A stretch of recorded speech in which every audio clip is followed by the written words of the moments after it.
And Russia, meanwhile, relentlessly and in a way reassuringly continues to show clear signs of monstrous degradation.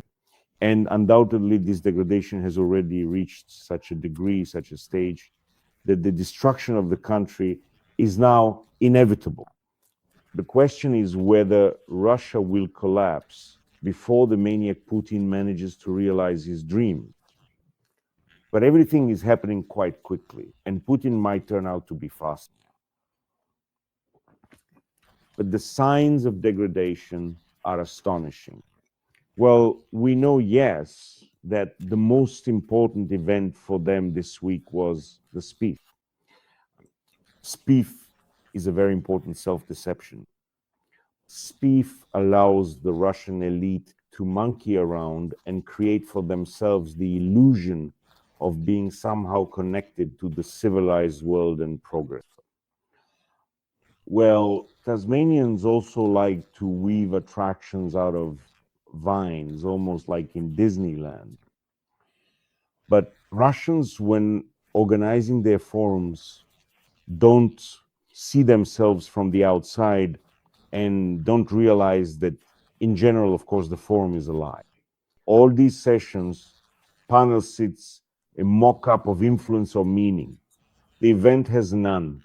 And, well, it will leave no trace on reality whatsoever. Well, as a backdrop, as a decoration, SPIF is wonderful. It's a perfect place to show off new silicon breath. That's its only real function. Because, as it turns out, the world doesn't need Russia, not even as an object to be swindled, which is inevitable in any business. Despite the hellish efforts made by Putin and the Russian Foreign Ministry, not a single Western company was lured to the St. Petersburg Forum. Even the economically omnivorous Indians and Africans, for the most part, just shrugged off this Petersburg farce. There was some utterly ridiculous, downtrodden Indonesian there, but it's impossible to take that seriously. In other words, it's clear that the country is already buried so deep that there's no point in descending into the grave with it. However, thanks to the St. Petersburg Forum, a lot has become clear, and in that sense, it is valuable and interesting for us. After all, the forum is, among other things, also a showcase of intellectual strength. It's a vernissage of those freaks, those fanatics, those crooks who are supposed to, or at least claim to, ensure Russia's development.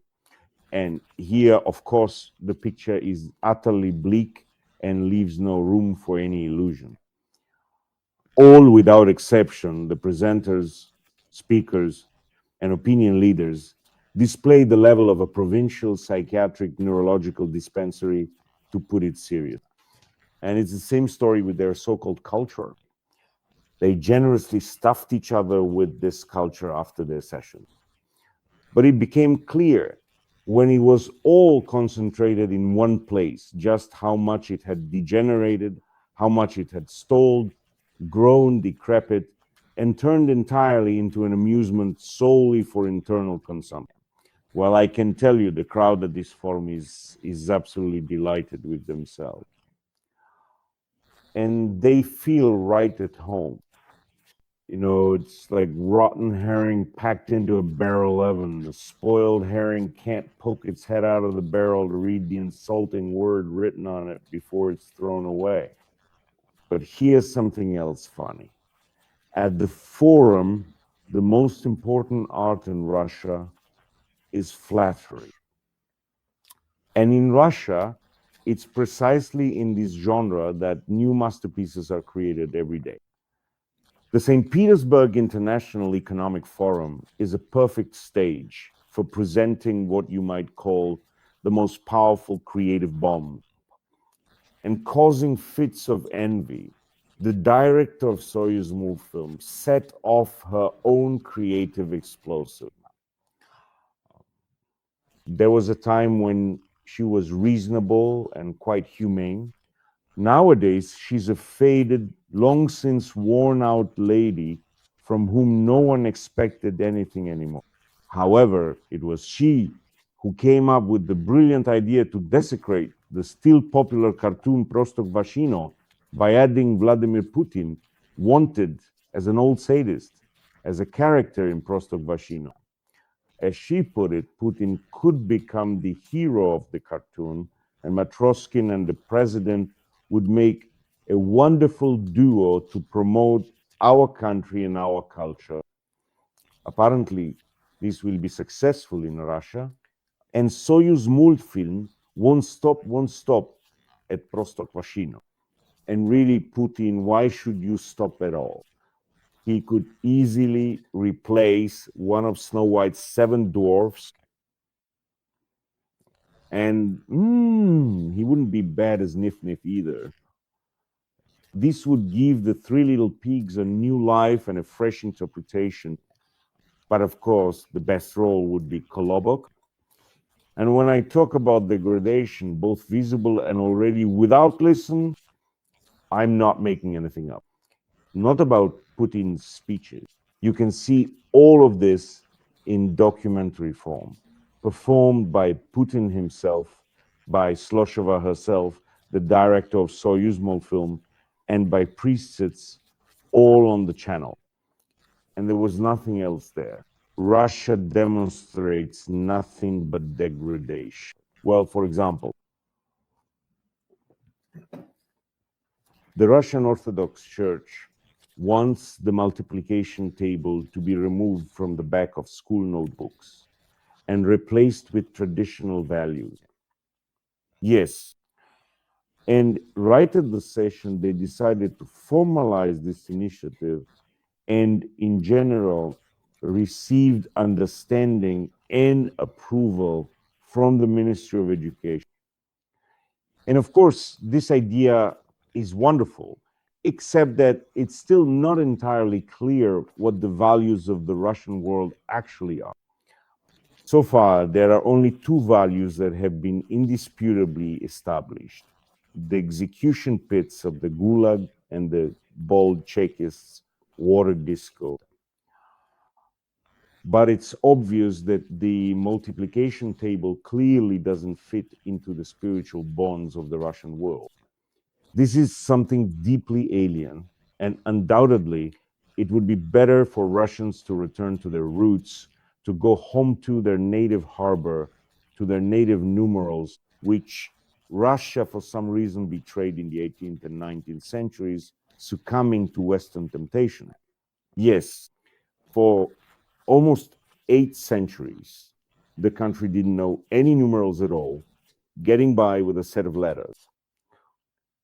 And that's in the best case scenario, because, for example, 1,000 had to be denoted by the word tma, darkness. And 1,000,000 was denoted by the word koloda, deck. However, that was quite enough to keep track of bows to the ground or to number the pages in the salt. The Russian system was not suitable for anything else, but this caused the country not the slightest inconvenience. The thing is, true Holy Rus, untainted by the Satanism of Peter the Great, had not the slightest notion for all 800 years about mechanics, mathematics, physics, or chemistry. And of course, if the country had kept its original counting system, there would clearly have been more spirituality in it. And the Orthodox faith would not have suffered from fractions and constants, from all sorts of devilish electricity and various gravities. But yes, this was stated outright at the forum, and the orderlies didn't come running. And that priest who got so excited that he practically stood up to chant the Akatist who was preaching all this, no one restrained him or took him away. Well, it's all pretty amusing there. There, the head of Roscosmos suddenly announced the opening of a cosmonaut training center.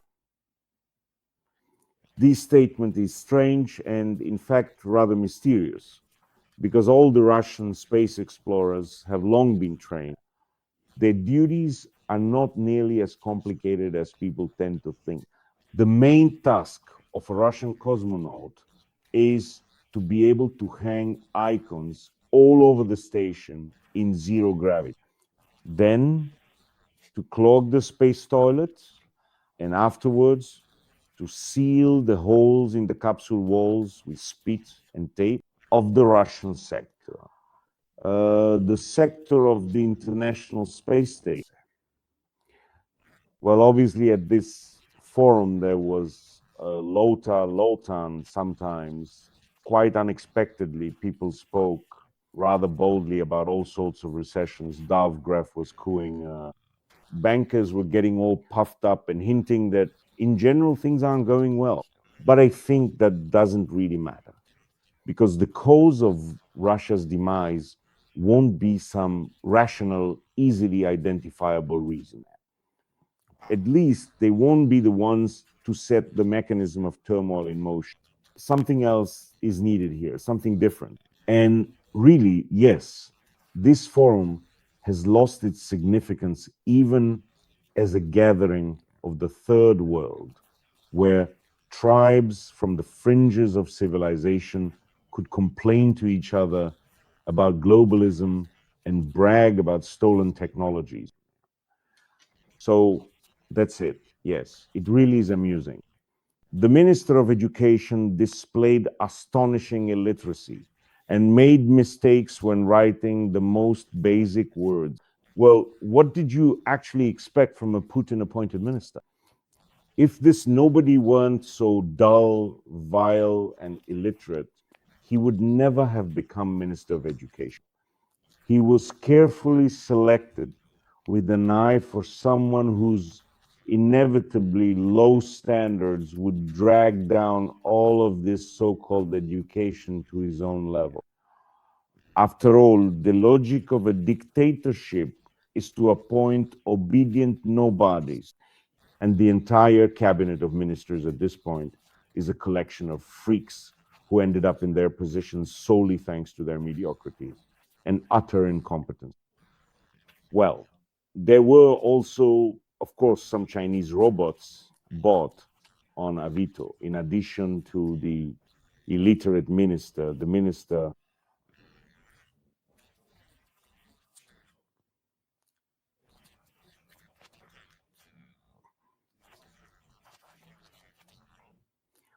because the circus-like style of holding all sorts of forums went out of fashion around the 70s, but has survived only in Russia. And in these words, there is neither trolling nor exaggeration, because both the EF and Davos, well, if we're talking about major global events, well, and all the forums, like, for example, the Forum for Food Service Specialists or the Fortuerte Forum on liquid food, on discount issue, a separate forum on discounts for medicines, a forum on family business issues, or cheese and whey products, for example, in Milwaukee teas, are all very specific, very concrete events where real issues are actually addressed.